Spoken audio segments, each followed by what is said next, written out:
أعوذ بالله من الشيطان الرجيم. بسم الله الرحمن الرحيم. سيقول السفهاء من الناس ما ولاهم عن قبلتهم التي كانوا عليها قل لله المشرق والمغرب يهدي من يشاء إلى صراط مستقيم. وكذلك جعلناكم أمة وسطا لتكونوا شهداء على الناس ويكون الرسول عليكم شهيدا. وما جعلنا القبلة التي كنت عليها إلا لنعلم من يتبع الرسول ممن ينقلب على عقبيه وإن كانت لكبيرة إلا على الذين هدى الله وما كان الله ليضيع إيمانكم إن الله بالناس لرءوف رحيم. قد نرى تقلب وجهك في السماء فلنولينك قبلة ترضاها فول وجهك شطر المسجد الحرام وحيث ما كنتم فولوا وجوهكم شطره وإن الذين أوتوا الكتاب ليعلمون أنه الحق من ربهم وما الله بغافل عما يعملون. ولئن أتيت الذين أوتوا الكتاب بكل آية ما تبعوا قبلتك وما أنت بتابع قبلتهم وما بعضهم بتابع قبلة بعض ولئن اتبعت أهواءهم من بعد ما جاءك من العلم إنك إذا لمن الظالمين. الذين آتيناهم الكتاب يعرفونه كما يعرفون أبناءهم وإن فريقا منهم ليكتمون الحق وهم يعلمون. الحق من ربك فلا تكونن من الممترين ولكل وجهة هو موليها فاستبقوا الخيرات أينما تكونوا يأت بكم الله جميعا إن الله على كل شيء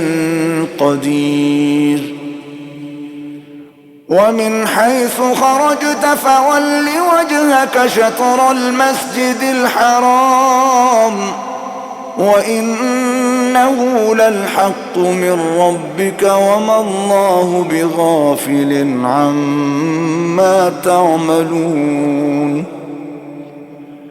ومن حيث خرجت فول وجهك شطر المسجد الحرام وحيث ما كنتم فولوا وجوهكم شطره لئلا يكون للناس عليكم حجة إلا الذين ظلموا منهم فلا تخشوهم واخشوني ولأتم نعمتي عليكم ولعلكم تهتدون. كما أرسلنا فيكم رسولا منكم يتلو عليكم آياتنا ويزكيكم ويعلمكم الكتاب والحكمة ويعلمكم ما لم تكونوا تعلمون. فاذكروني أذكركم واشكروا لي ولا تكفرون. يا أيها الذين آمنوا استعينوا بالصبر والصلاة إن الله مع الصابرين. ولا تقولوا لمن يقتل في سبيل الله أموات بل أحياء ولكن لا تشعرون. ولنبلونكم بشيء من الخوف والجوع ونقص من الأموال والأنفس والثمرات وبشر الصابرين الذين إذا أصابتهم مصيبة قالوا إنا لله وإنا إليه راجعون. أولئك عليهم صلوات من ربهم ورحمة وأولئك هم المهتدون. إن الصفا والمروة من شعائر الله فمن حج البيت أو اعتمر فلا جناح عليه أن يطوف بهما ومن تطوع خيرا فإن الله شاكر عليم. إن الذين يكتمون ما أنزلنا من البينات والهدى من بعد ما بيناه للناس في الكتاب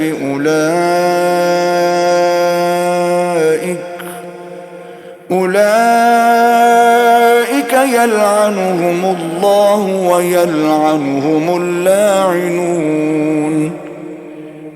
إلا الذين تابوا وأصلحوا وبينوا فأولئك أتوب عليهم وأنا التواب الرحيم. إن الذين كفروا وماتوا وهم كفار أولئك عليهم لعنة الله والملائكة والناس أجمعين خالدين فيها لا يخفف عنهم العذاب ولا هم ينظرون. وإلهكم إله واحد لا إله إلا هو الرحمن الرحيم. إن في خلق السماوات والأرض واختلاف الليل والنهار والفلك التي تجري في البحر بما ينفع الناس وما أنزل الله من السماء من ماء فأحيا به الأرض بعد موتها وبث فيها من كل دابة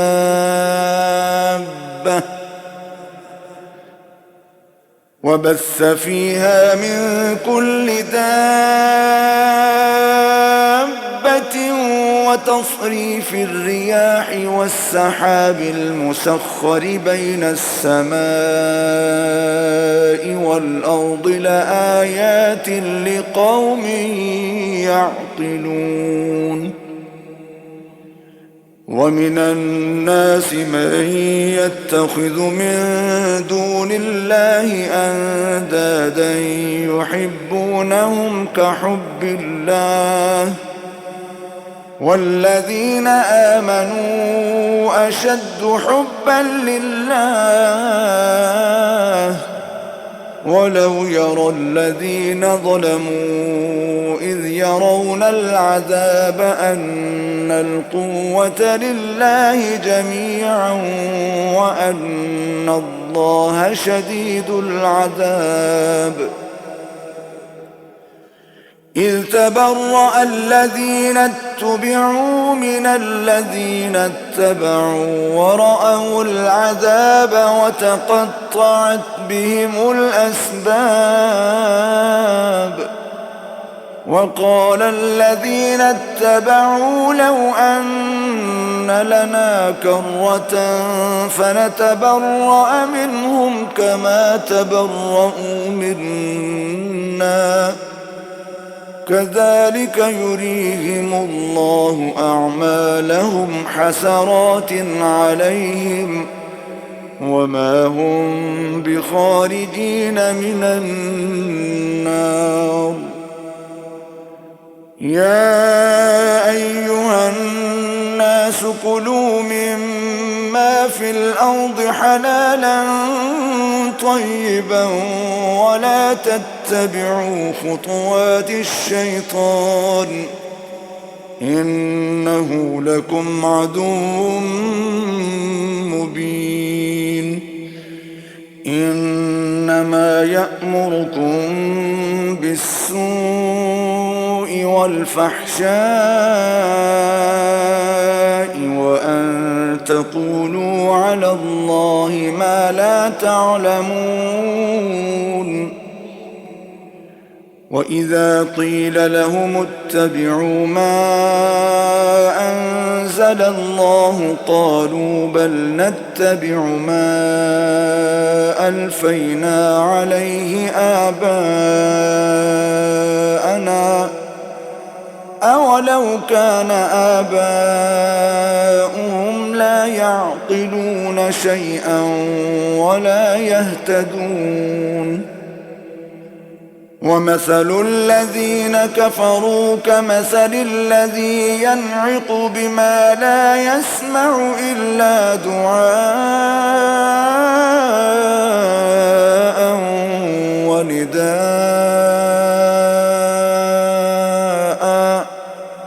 صم بكم عمي فهم لا يعقلون يا أيها الذين آمنوا كلوا من طيبات ما رزقناكم واشكروا لله إن كنتم إياه تعبدون إنما حرم عليكم الميتة والدم ولحم الخنزير وما أهل به لغير الله فمن اضطر غير باغ ولا عاد فلا إثم عليه إن إن الله غفور رحيم إن الذين يكتمون ما أنزل الله من الكتاب ويشترون به ثمنا قليلا أولئك ما يأكلون في بطونهم إلا النار ولا يكلمهم الله يوم القيامة ولا يزكيهم ولهم عذاب أليم أولئك الذين اشتروا الضلالة بالهدى والعذاب بالمغفرة فما أصبرهم على النار ذلك بأن الله نزل الكتاب بالحق وإن الذين اختلفوا في الكتاب لفي شقاق بعيد ليس البر أن تولوا وجوهكم قبل المشرق والمغرب ولكن البر من آمن بالله واليوم الآخر والملائكة والكتاب والنبيين وآتى المال على حبه ذوي القربى واليتامى والمساكين وابن السبيل والسائلين وفي الرقاب وأقام الصلاة وآتى الزكاة والموفون بعهدهم إذا عاهدوا والصابرين في البأساء والضراء وحين البأس أولئك الذين صدقوا وأولئك هم المتقون يا أيها الذين آمنوا كتب عليكم القصاص في القتلى الحر بالحر والعبد بالعبد والأنثى بالأنثى فمن عفي له من أخيه شيء فاتباع بالمعروف وأداء إليه بإحسان ذلك تخفيف من ربكم ورحمة فمن اعتدى بعد ذلك فله عذاب أليم ولكم في القصاص حياة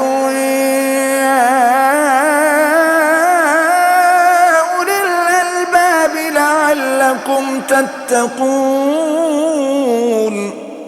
كتب عليكم إذا حضر أحدكم الموت إن ترك خيرا الوصية للوالدين والأقربين بالمعروف حقا على المتقين فمن بدله بعدما سمعه فإنما إثمه على الذين يبدلونه إن الله سميع عليم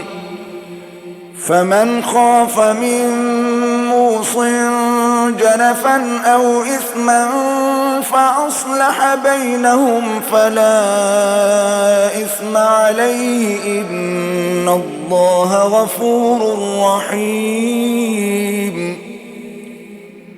يا أيها الذين آمنوا كتب عليكم الصيام كما كتب على الذين من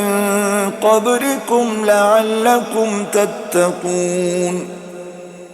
أياما معدودات فمن كان منكم مريضا أو على سفر فعدة من أيام أخر وعلى الذين يطيقونه فدية طعام مسكين فمن تطوع خيرا فهو خير له وأن تصوموا خير لكم إن كنتم تعلمون شهر رمضان الذي أنزل فيه القرآن هدى للناس وبينات من الهدى والفرقان فمن شهد منكم الشهر فليصم ومن كان مريضا أو على سفر فعدة من أيام أخر يريد الله بكم اليسر ولا يريد بكم العسر ولتكملوا العدة ولتكبروا الله على ما هداكم ولعلكم تشكرون وإذا سألك عبادي عني فإني قريب أجيب دعوة الداع إذا دعان فليستجيبوا لي وليؤمنوا بي لعلهم يرشدون أحل لكم ليلة الصيام الرفث إلى نسائكم هن لباس لكم وأنتم لباس لهن علم الله أنكم كنتم تختانون أنفسكم فتاب عليكم وعفى عنكم فالآن باشروهن وابتغوا ما كتب الله لكم وكلوا واشربوا حتى يتبين لكم الخيط الأبيض من الخيط الأسود من الفجر ثم أتموا الصيام إلى الليل ولا تباشروهن وأنتم عاكفون في المساجد تلك حدود الله فلا تقربوها كذلك يبين الله آياته للناس لعلهم يتقون ولا تأكلوا أموالكم بينكم بالباطل وتدلوا بها إلى الحكام لتأكلوا فريقا من أموال الناس بالإثم وأنتم تعلمون يسألونك عن الأهلة قل هي مواقيت للناس والحج وليس البر بأن تأتوا البيوت من ظهورها ولكن البر من اتقى وأتوا البيوت من أبوابها واتقوا الله لعلكم تفلحون وقاتلوا في سبيل الله الذين يقاتلونكم ولا تعتدوا إن الله لا يحب المعتدين واقتلوهم حيث ثقفتموهم وأخرجوهم من حيث أخرجوكم والفتنة أشد من القتل ولا تقاتلوهم عند المسجد الحرام حتى يقاتلوكم فيه فإن قاتلوكم فاقتلوهم كذلك جزاء الكافرين فإن انتهوا فإن الله غفور رحيم وقاتلوهم حتى لا تكون فتنة ويكون الدين لله فإن انتهوا فلا عدوان إلا على الظالمين الشهر الحرام بالشهر الحرام والحرمات قصاص فمن اعتدى عليكم فاعتدوا عليه بمثل ما اعتدى عليكم واتقوا الله واعلموا أن الله مع المتقين وأنفقوا في سبيل الله ولا تلقوا بأيديكم إلى التهلكة وأحسنوا إن الله يحب المحسنين وأتموا الحج والعمرة لله فإن أحصرتم فما استيسر من الهدي ولا تحلقوا رؤوسكم حتى يبلغ الهدي محله فمن كان منكم مريضا أو به أذى من رأسه ففدية من صيام أو صدقة أو نسك فإذا أمنتم فمن تمتع بالعمرة إلى الحج فما استيسر من الهدي فمن لم يجد فصيام 3 أيام في الحج و7 إذا رجعتم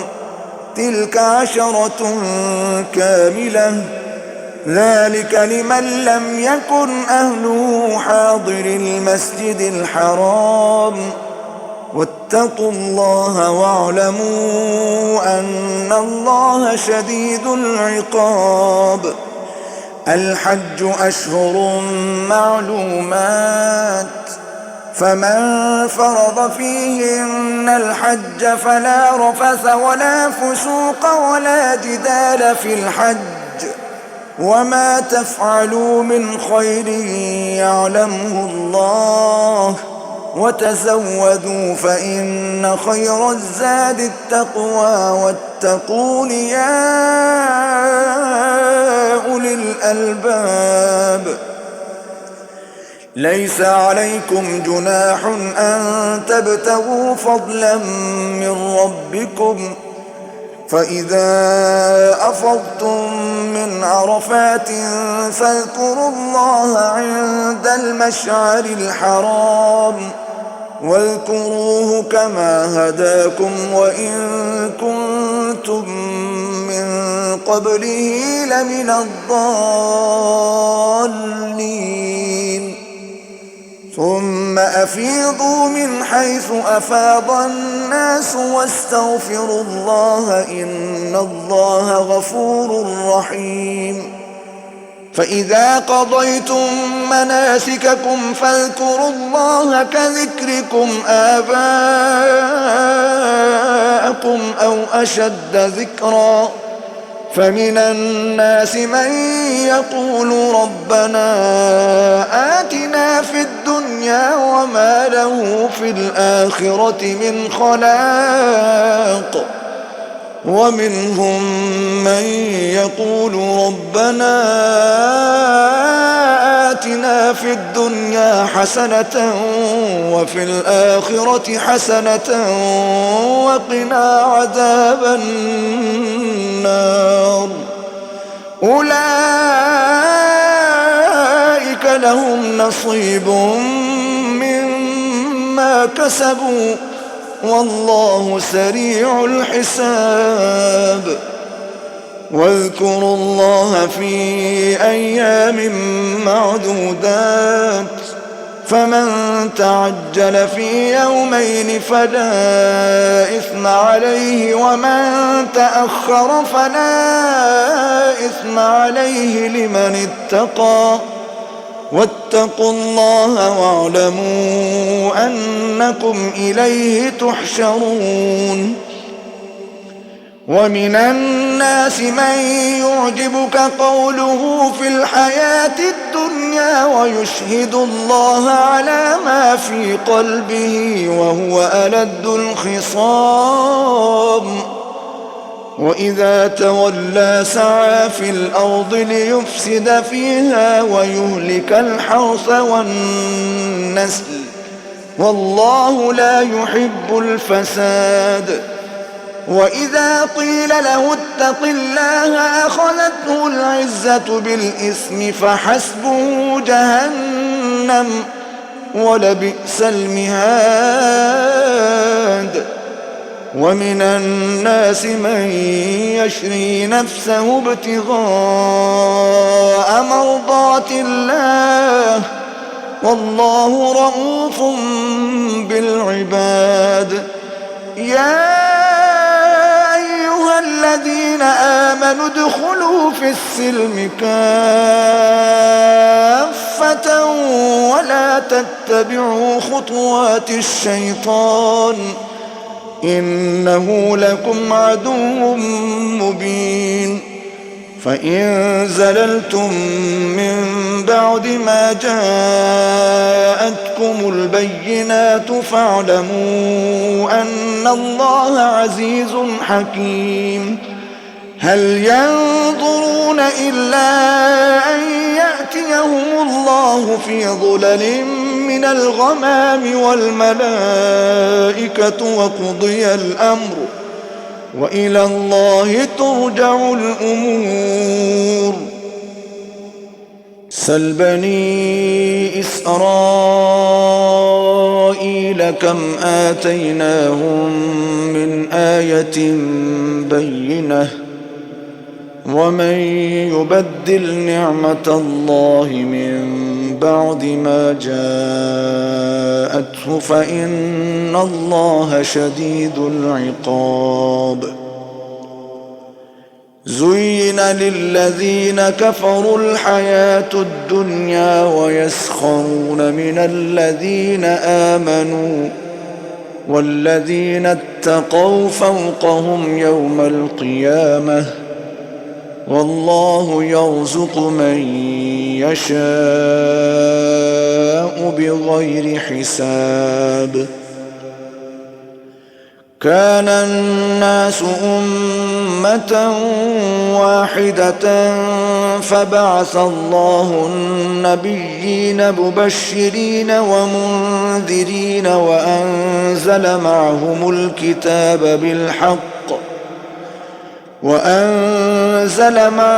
الكتاب بالحق ليحكم بين الناس فيما اختلفوا فيه، وما اختلف فيه إلا الذين أوتوه من بعد ما جاءتهم البينات بغيا بينهم، فهدى الله الذين آمنوا لما اختلفوا فيه من الحق بإذنه، والله يهدي من يشاء إلى صراط مستقيم. أم حسبتم أن تدخلوا الجنة ولما يأتكم مثل الذين خلوا من قبلكم مستهم البأساء والضراء وزلزلوا حتى يقول الرسول والذين آمنوا معه متى نصر الله، ألا إن نصر الله قريب. يسألونك ماذا ينفقون قل ما أنفقتم من خير فللوالدين والأقربين واليتامى والمساكين وابن السبيل وما تفعلوا من خير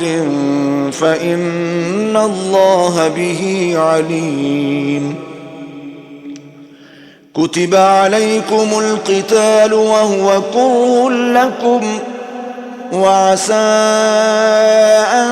تكرهوا شيئا وهو خير لكم وعسى أن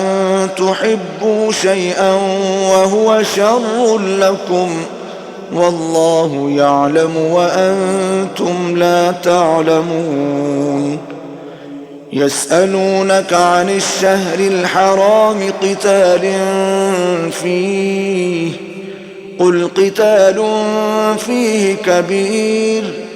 وصد عن سبيل الله وكفر به والمسجد الحرام وإخراج أهله منه أكبر عند الله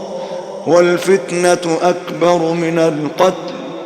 ولا يزالون يقاتلونكم حتى يردوكم عن دينكم إن استطاعوا ومن يرتدد منكم عن دينه فيمت وهو كافر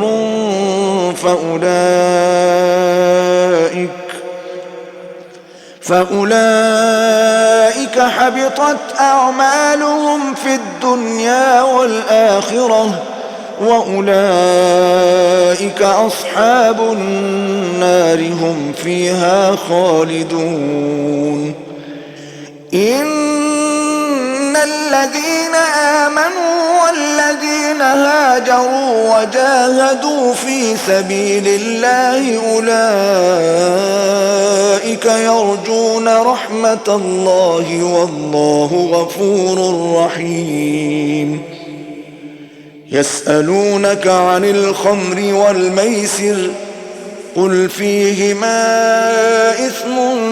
كبير ومنافع للناس وإثمهما أكبر من نفعهما ويسألونك ماذا ينفقون قل العفو كذلك يبين الله لكم الآيات لعلكم تتفكرون في الدنيا والآخرة ويسألونك عن اليتامى قل إصلاح لهم خير وإن تخالطوهم فإخوانكم والله يعلم المفسد من المصلح ولو شاء الله لأعنتكم إن الله عزيز حكيم ولا تنكحوا المشركات حتى يؤمن ولأمة مؤمنة خير من مشركة ولو أعجبتكم ولا تنكحوا المشركين حتى يؤمنوا ولعبد مؤمن خير من مشرك ولو أعجبكم أولئك يدعون إلى النار والله يدعو إلى الجنة والمغفرة بإذنه ويبين آياته للناس لعلهم يتذكرون ويسألونك عن المحيض قل هو أذى فاعتزلوا النساء في المحيض ولا تقربوهن حتى يطهرن فإذا تطهرن فأتوهن من حيث أمركم الله إن الله يحب التوابين ويحب المتطهرين. نساؤكم حرث لكم فأتوا حرثكم أنى شئتم وقدموا لأنفسكم واتقوا الله واعلموا أنكم ملاقوه وبشر المؤمنين. ولا تجعلوا الله عرضة لأيمانكم أن تبروا وتتقوا وتصلحوا بين الناس والله سميع عليم. لا يؤاخذكم الله باللغو في أيمانكم ولكن يؤاخذكم بما كسبت قلوبكم والله غفور حليم. للذين يؤلون من نسائهم تربص 4 أشهر فإن فاءوا فإن الله غفور رحيم. وإن عزموا الطلاق فإن الله سميع عليم. والمطلقات يتربصن بأنفسهن 3 قروء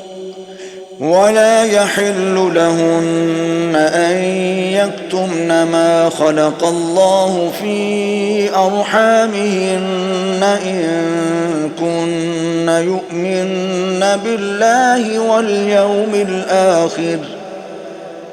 وبعولتهن أحق بردهن في ذلك إن أرادوا إصلاحا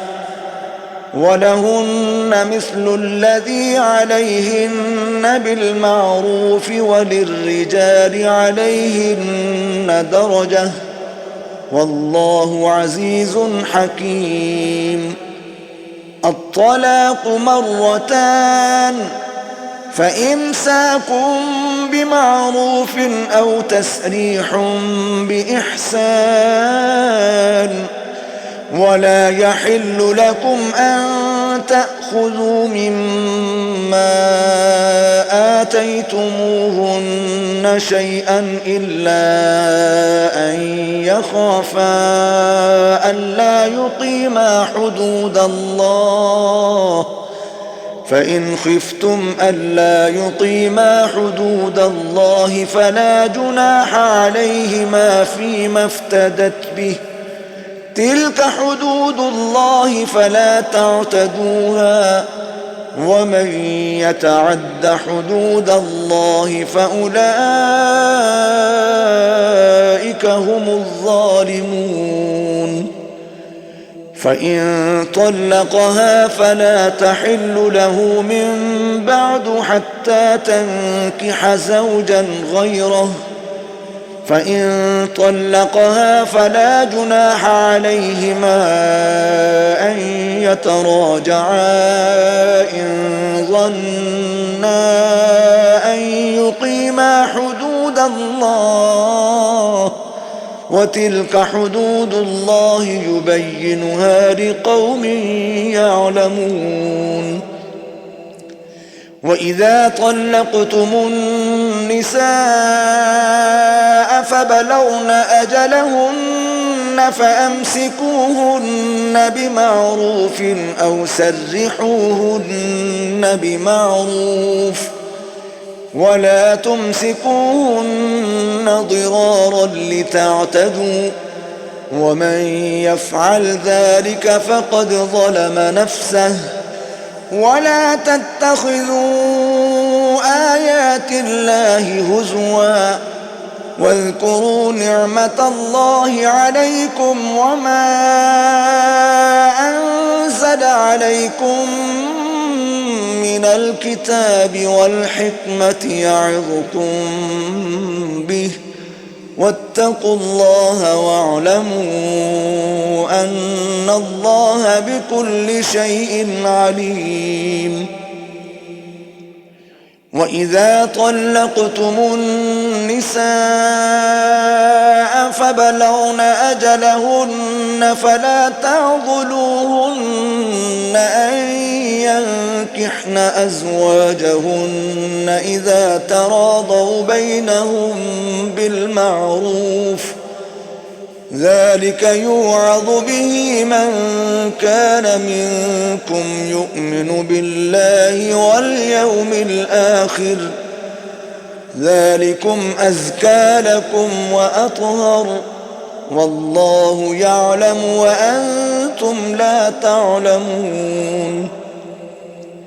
والوالدات يرضعن أولادهن حولين كاملين لمن أراد أن يتم الرضاعة،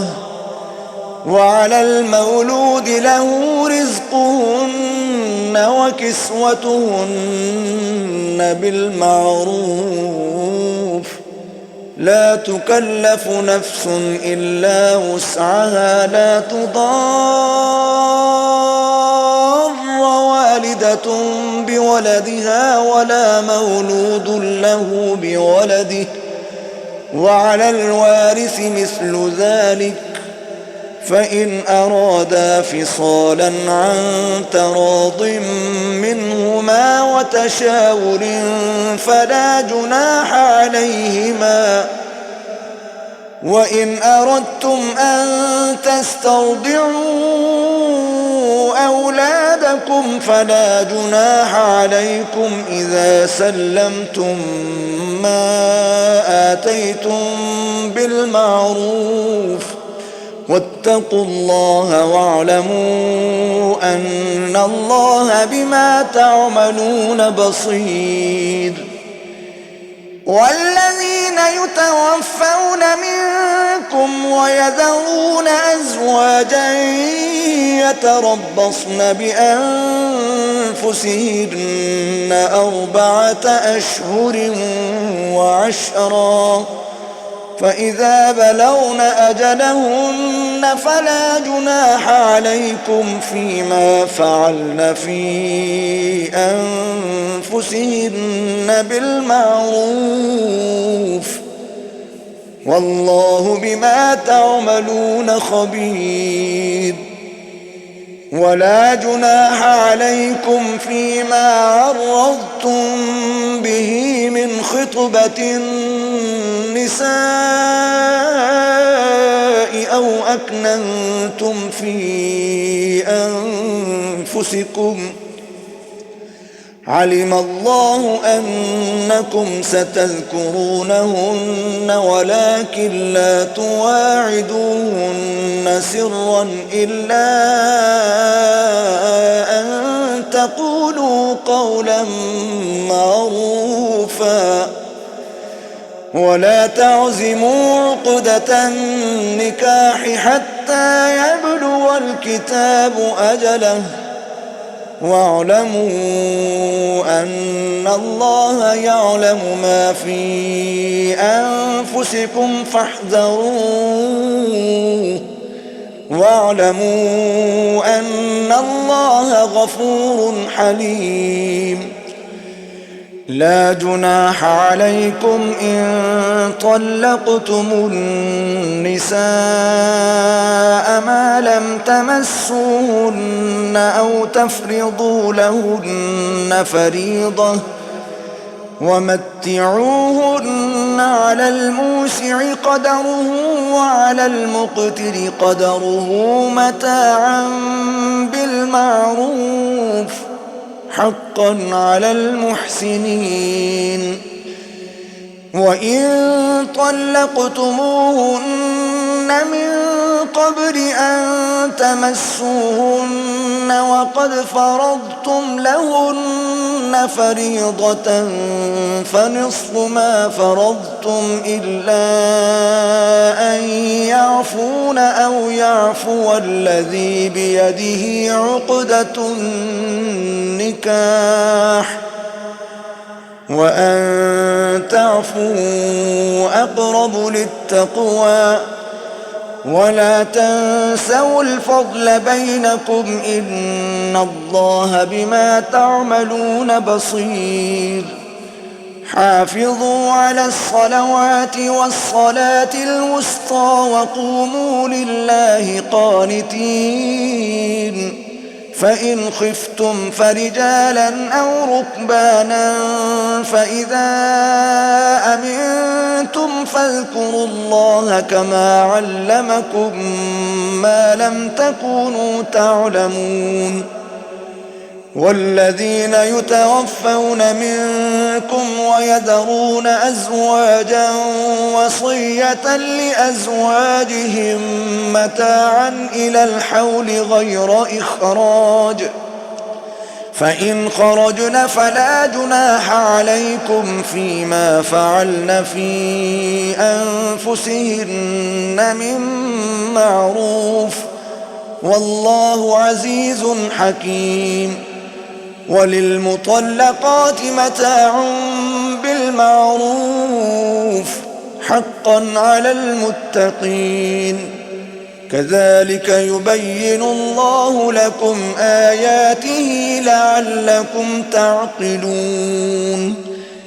ألم تر إلى الذين خرجوا من ديارهم وهم ألوف حذر الموت فقال لهم الله موتوا ثم أحياهم إن الله لذو فضل على الناس ولكن أكثر الناس لا يشكرون وقاتلوا في سبيل الله واعلموا أن الله سميع عليم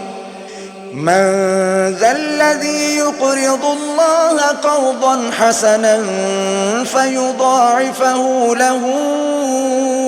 أضعافا كثيرة والله يقبض ويبسط وإليه ترجعون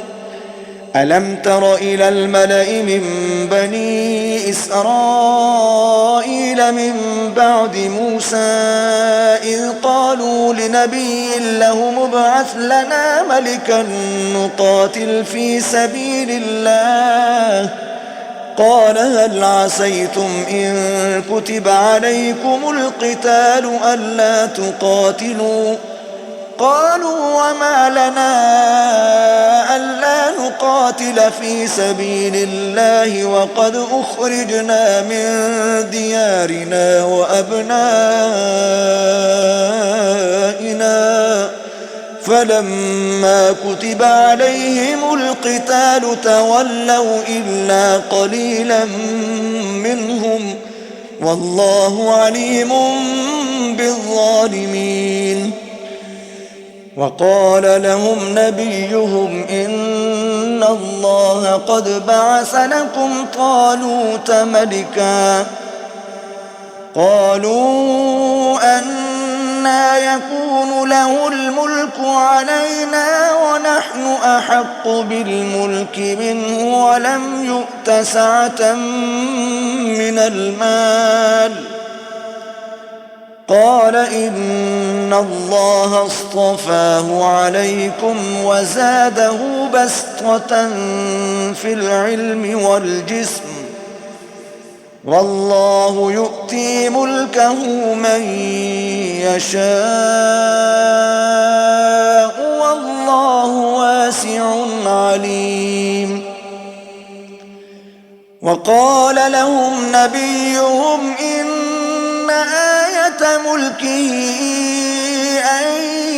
يأتيكم التابوت فيه سكينة من ربكم وبقية مما ترك آل موسى وآل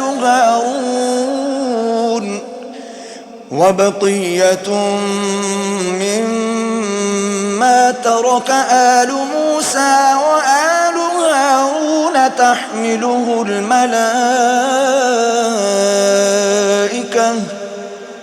إن في ذلك لآية لكم إن كنتم مؤمنين. فلما فصل طالوت بالجنود قال إن الله مبتليكم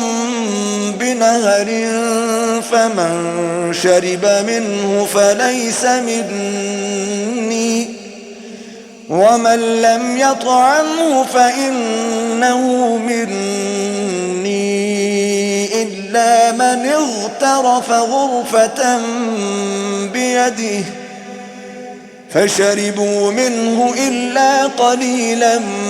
منهم. فلما جاوزه هو والذين آمنوا معه قالوا لا طاقة لنا اليوم بجالوت وجنوده. قال الذين يظنون أنهم ملاقو الله كم من فئة قليلة غلبت فئة كثيرة بإذن الله والله مع الصابرين. ولما برزوا لجالوت وجنوده قالوا ربنا أفرغ علينا صبرا وثبت أقدامنا وانصرنا على القوم الكافرين.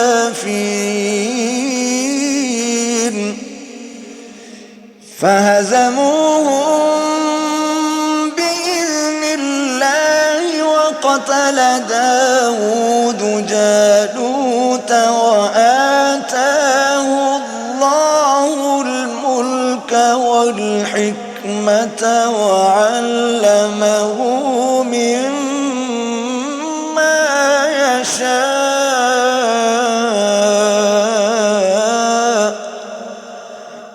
ولولا دفع الله الناس بعضهم ببعض لفسدت الأرض ولكن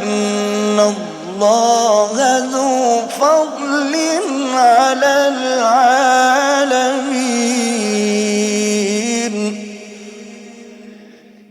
تلك آيات الله نتلوها عليك بالحق وإنك لمن المرسلين. صدق الله العظيم.